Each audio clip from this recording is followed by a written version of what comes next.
Bismillahirrahmanirrahim. Rabbi shrah li sadri wa yassir li amri wa hlul 'uqdatam min lisani yafqahu qawli. Assalamualaikum warahmatullahi wabarakatuh. Alhamdulillah rabbil alamin. Nahmaduhu wa nasta'inuhu wa nastaghfiruh wa na'udzu billahi min shururi anfusina wa min sayyiati a'malina. May yahdihillahu fala mudilla lahu wa may yudlilhu fala hadiya lahu. أشهد أن لا إله إلا الله وحده لا شريك له وأشهد أن محمدا عبده ورسوله لا نبي بعد أما بعد. Puji serta syukur senantiasa kita ucapkan atas kehadirat Allah Subhanahu wa taala, yang mana Allah Subhanahu wa taala masih memberikan rahmat, nikmat, karunia dan hidayahnya kepada kita semua. Dan oleh karena itu, dengan nikmatnya sehingga Allah Subhanahu wa taala masih memberikan kesehatan dan kesempatan kepada kita semua untuk bertemu dengan bulan Ramadan hingga sampai saat sekarang ini. Dan oleh karena itu sudah sepatutnya kita bersyukur kepada Allah Subhanahu wa taala dengan lafaz alhamdulillah rabbil alamin. Ikhwah wa akhwat fillah, walaupun beberapa bulan belakangan ini, 1 atau 2 bulan belakangan ini, kita dihebohkan atau digemparkan oleh peristiwa yang sangat luar biasa, oleh virus COVID-19 yang sering kita sebut. Ikhwah wa akhwati fillah, mungkin ini adalah ujian dan cobaan yang diturunkan Allah Subhanahu wa taala kepada kita. Dan tentu setiap cobaan atau ujian yang diberikan oleh Allah Subhanahu wa taala pasti ada hikmahnya, hikmah positif maupun hikmah negatif. Tetapi setidaknya ikhwah wa akhwati fillah, dengan adanya ini ujian atau musibah ini hendaknya menambah keimanan dan ketakwaan kita kepada Allah Subhanahu wa taala. Ikhwah wa akhwati fillah, salawat berangkaikan salam senantiasa kita kirimkan berarwah junjungan alam, yakni Nabi Muhammad sallallahu alaihi wasallam, yang memiliki budi pekerti yang sangat agung yang diagungkan oleh Allah Subhanahu wa taala dalam Al-Qur'an. Laqad kana lakum fi Rasulillahi uswatun hasanah. Sungguh dalam diri Rasulullah sallallahu alaihi wasallam terdapat budi pekerti yang agung. Jadi oleh karena itu, marilah kita ikuti beliau. Dan tugas Nabi Muhammad sallallahu alaihi wasallam salah satunya tidak lain adalah innama bu'istu liutammima makarimal akhlaq, untuk menyempurnakan akhlak manusia. Mudah-mudahan dengan kita memperbanyak selawat kepada beliau, nantinya Rasulullah sallallahu alaihi wasallam memberikan syafaatnya kepada kita dan kita berdampingan dengan Rasulullah SAW nantinya di surga. Amin amin ya rabbal alamin. Itu setiap cobaan atau ujian yang diberikan oleh Allah Subhanahu wa taala pasti ada hikmahnya, hikmah positif maupun hikmah negatif. Tetapi setidaknya ikhwah wa akhwati fillah, dengan adanya ini ujian atau musibah ini hendaknya menambah keimanan dan ketakwaan kita kepada Allah Subhanahu wa taala. Ikhwah wa akhwati fillah, salawat berangkaikan salam senantiasa kita kirimkan berarwah junjungan alam, yakni Nabi Muhammad sallallahu alaihi wasallam, yang memiliki budi pekerti yang sangat agung yang diagungkan oleh Allah Subhanahu wa taala dalam Al-Qur'an. Laqad kana lakum fi Rasulillahi uswatun hasanah. Sungguh dalam diri Rasulullah sallallahu alaihi wasallam terdapat budi pekerti yang agung. Jadi oleh karena itu, marilah kita ikuti beliau. Dan tugas Nabi Muhammad SAW salah satunya tidak lain adalah innama bu'istu liutammima makarimal akhlaq, untuk menyempurnakan akhlak manusia. Mudah-mudahan dengan kita memperbanyak selawat kepada beliau, nantinya Rasulullah SAW memberikan syafaatnya kepada kita dan kita berdampingan dengan Rasulullah SAW nantinya di surga. Amin. Ikhwah wa akhwati fillah, insyaallah dalam 10 menit atau 15 menit ke depan ini, izinkan ana untuk menyampaikan sedikit kultum singkat atau tausiah singkat, yakni tentang kematian. Ikhwah wa akhwati fillah rahimakumullah, Allah Subhanahu wa taala banyak sekali menerangkan atau berfirman di dalam Al-Quran, yang salah satunya yaitu surat Al-Ankabut ayat 57 yang berbunyi A'udzu billahi minasy syaithanir rajim. Bismillahirrahmanirrahim. Kullu nafsin za'iqatul maut. Kullu nafsin za'iqatul maut.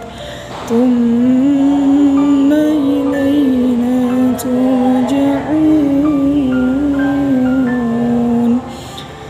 Sadaqallahul azim. Maha benar Allah dengan segala firman. Artinya, setiap yang bernyawa pasti akan merasakan yang namanya kematian. Ikhwah wa akhwati fillah, sesuai dengan firman Allah Subhanahu wa taala, Allah Subhanahu wa taala menerangkan setiap yang bernyawa atau setiap makhluk hidup yang hidup dalam semesta ini pasti nantinya akan merasakan kematian. Tak terkecuali satupun makhluk yang diciptakan oleh Allah Subhanahu wa taala, baik itu hewan, manusia, jin dan malaikat sekalipun nantinya juga akan merasakan kematian. Ikhwah wa akhwati fillah, kematian tidak memandang besar atau kecilnya, tukang sayur atau insinyur sekalipun, orang taat atau orang kafir, orang miskin atau kaya, semuanya nantinya akan merasakan yang namanya kematian. Ikhwah wa akhwati fillah, banyak sekali orang yang mengisyaratkan bahwasanya kematian itu seperti pohon kelapa. Kadang yang jatuh kecil, kadang yang jatuh sedang, kadang yang jatuh besar. Seperti itulah ajal dari kematian kita, ikhwah wa akhwati fillah. Tak terkecuali terkadang ada yang meninggal yang kecil, ada yang sedang, dan ada juga yang besar. Dan itu tidak bisa kita elakkan sekalipun, tidak bisa kita hindarkan sedikit pun. Wala yastakdimun wala yastakbirun, wala yastakdimun wala yastakhirun. Tidak bisa kita majukan sedetik pun, atau tidak bisa kita mundurkan sedikit pun. Ikhwah wa akhwati fillah rahimakumullah, kematian, pedihnya rasanya kematian itu seperti kambing yang dikuliti. Sungguh ketika nyawa berada di ujung kerongkongan, habislah masa hidup yang diberikan oleh Allah Subhanahu wa taala, dan nikmatnya telah dicukupkan atas diri kita. Karena kita tidak akan meninggal sebelum nikmat dari Allah habis kita pakai. Ikhwah wa akhwati fillah, lalu apakah hanya cukup dengan kematian? Tidak. Ikhwah wa akhwati fillah, kematian adalah awal dimulainya perjalanan yang sangat panjang, karena semua nantinya akan dipertanggungjawabkan di hadapan Allah Subhanahu wa taala. Tapi perlu kita ketahui, ikhwah fillah, setelah kematian memang perjalanan yang panjang, tetapi sebelum itu ada suatu hal yang sangat luar biasa, yakni pedihnya syakaratul maut. Ikhwah wa akhwati fillah, setiap hari, bahkan setiap waktu, bahkan setiap menit kita mendengar kematian, berita tentang kematian dan segala macamnya, atau kabar tentang kematian. Ada yang meninggal dalam keadaan sakit, ada yang meninggal dalam keadaan kecelakaan, bahkan ada yang meninggal juga dengan cara yang berbagai macam. Ikhwah akhwati fillah, yang perlu kita ketahui bahwasanya kematian nantinya sesuai dengan kebiasaan kita. Jikalau kebiasaan kita baik, maka insya Allah kita juga akan mati dalam keadaan baik. Namun jika sebaliknya, jika yang kita lakukan semasa hidup ini buruk, maka ketika nafas kita sudah di ujung, maka kita nanti akan menemui keburukan tersebut. Ikhwah wa akhwati billah, barangkali ini bagi yang ikhwah sering menyembelih hewan atau binatang seperti ayam dan sapi saat kurban atau kerbau. Kita melihat ketika kita menyembelih binatang tersebut, setelah tergores lehernya, apakah dia senang, gembira? Tetapi ternyata ikhwati billah sebaliknya, ia merasakan sakit yang sangat luar biasa ketika lehernya dipotong. Bahkan seperti ayam dia terbang ke sana kemari kenapa? Karena kesakitan. Bahkan kerbau dan sapi sekalipun juga merasakan kesakitan. Dia menendang sehingga mungkin dengan kejadian seperti ini kita bisa melihat bahwa ini adalah contoh pedihnya syakaratul maut. Ikhwah wa akhwati fillah, setidaknya ada 2 riwayat yang ingin ana sampaikan. Yang pertama yaitu riwayat ketika Nabi Muhammad SAW menjumpai syakaratul maut.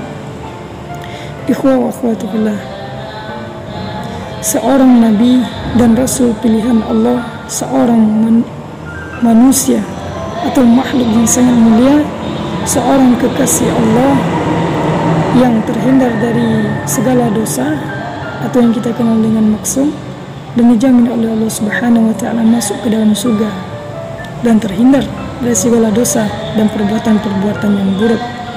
Tetapi singkat cerita wa akhwati fillah, sedangkan Nabi yang seperti itu ketika nyawanya dicabut oleh malaikat maut, malaikat Jibril pun berpaling. Kenapa? Karena tidak sanggup melihat kekasih Allah dicabut nyawanya. Bahkan Nabi merasakan kesakitan yang luar biasa, yakni kesakitan pedihnya sakaratul maut. Ikhwah akhwati billah, singkat saja sedikit lagi, yaitu riwayat ketika malaikat maut ketika malaikat maut ditugaskan oleh Allah Subhanahu wa Ta'ala. Sebagaimana halnya kita mengenal sebagai malaikat pencabut nyawa, setiap menit, waktu, bahkan detik pun dia mencabut nyawa manusia sesuai dengan yang diperintahkan oleh Allah Subhanahu wa Ta'ala yang tertulis di Lauhul Mahfuz. Catatan-catatan ajal kita, maka ketika ajal kita sampai, maka malaikat maut nanti akan datang menghampiri kepada kita. Ikhwah wa akhwati billah, sedangkan malaikat maut ketika ia tinggal berdua dengan Allah saja, Allah menyuruh malaikat maut mencabut nyawanya sendiri. Bahkan ketika itu tidak ada penolakan dari malaikat maut, dia langsung menyendiri dan mencabut nyawanya sendiri perlahan demi perlahan. Ternyata malaikat maut yang tidak punya dosa, yang tak dan patuh kepada Allah, juga merasakan sakit pedihnya syakaratul maut yang sangat luar biasa. Ikhwah wa akhwati billah, ini Nabi dan Rasul, Nabi Muhammad dan Rasul Muhammad sallallahu alaihi wasallam. Dan ini malaikat juga merasakan yang namanya kesakitan saat syakaratul maut menghampiri. Jadi ikhwah wa akhwati billah, lalu pertanyaannya, siapa sih kita? Kita hanya orang biasa dan bukan siapa-siapa, dan hanya orang biasa. Ikhwah wa akhwati billah, kita bukan malaikat, bukan nabi dan rasul, bukan juga sahabat Nabi, bukan juga tabi'in, bukan juga tabi'in, bukan juga ulama, bukan juga ustadz, dan bukan juga buya atau segala macamnya, dan kita ini bukan orang-orang yang soleh. Di ikhwah akhwati billah, kadang kita sombong dan angkuh kepada Allah Subhanahu wa Ta'ala atas apa yang diberikan oleh Allah Subhanahu wa Ta'ala. Kadang ketika kecil kita mengeluh Kadang ketika dikasih besar kita lupa akan Allah Subhanahu wa Ta'ala. Jadi ikhwah wa akhwati fillah serba salah. Jadi kadang kita suka menilai orang, suka menganggap diri kita baik dan menganggap orang buruk. Di ikhwah wa akhwati fillah, kita cukupkan hal yang demikian itu. Sekarang kita kembalikan kepada diri kita. Sedangkan Nabi, Rasulullah dan malaikat yang tidak memiliki dosa dan maksiat segala macamnya juga merasakan pedihnya syakaratul maut. Lalu bagaimana dengan kita? Kembalikan lagi kepada kita ikhwah wa akhwati fillah. Jadi tak terbayang bagi kita ikhwah wa akhwati fillah saat syakaratul maut menjemput kita. Kita hanya hamba yang naif, setiap hari khilaf dan salah, selalu melakukan maksiat dan selalu hidup dalam bergelimangan dosa dan tidak patuh dan taat kepada Allah. Malahan kadang kita ingkar, sombong dan angkuh kepada Allah Subhanahu wa Ta'ala. Tetapi toh Allah masih memberikan rahmat, nikmat dan karunia dan hidayah kepada kita semua. Jadi ikhwah fillah, ikhwah wa akhwati fillah, sadarkan diri kita lagi. Hitunglah diri kita sebelum diri kita nanti diperhitungkan. Karena semua amalan nantinya akan dipertanggungjawabkan di Qadi Rabbul Jalil, pengadilan Allah Subhanahu wa Ta'ala, yang tidak bisa ditawar-menawar, yang tidak bisa disogok menyogok dan segala macamnya. Tak ada famili atau kerabat segala macamnya. Karena ketika itu kita mempertanggungjawabkan diri kita sendiri-sendiri. Ikhwah wa akhwati fillah. Jadi dengan yang telah ana sampaikan tadi cukup untuk menyadarkan kita kembali ikhwah wa akhwati fillah, terutama diri ana sendiri dan umumnya kepada ikhwah wa akhwati fillah, agar kita mengingat dan mempersiapkan kematian kita nantinya. Mudah-mudahan dengan apa yang kita lakukan itu nantinya yang akan kita tuai. Kalau buruk yang kita lakukan, maka buruk pula yang akan kita dapat. Jika baik yang kita lakukan, maka baik pula yang akan kita dapatkan. Mudah-mudahan ikhwah wa akhwati fillah, kita nantinya menjemput syakaratul maut dengan husnul khatimah, bukan su'ul khatimah. Ikhwah wa akhwati fillah, mudah-mudahan ini bermanfaat bagi kita semua, bagi diri ana dan umumnya kepada ikhwah wa akhwati fillah. Marilah kita jadikan iktibar, pelajaran, dan mari kita ambil hikmah dan kita terapkan atau implikasikan dalam kehidupan sehari-hari. Mudah-mudahan ada manfaatnya. Terima kasih atas segala perhatian ikhwah wa akhwati fillah. Mohon maaf atas segala kekurangan dan kekhilafan dari ana sendiri. Ana akhiri dengan wabillahi taufiq wal hidayah. Fastabiqul khairat. Assalamualaikum warahmatullahi wabarakatuh.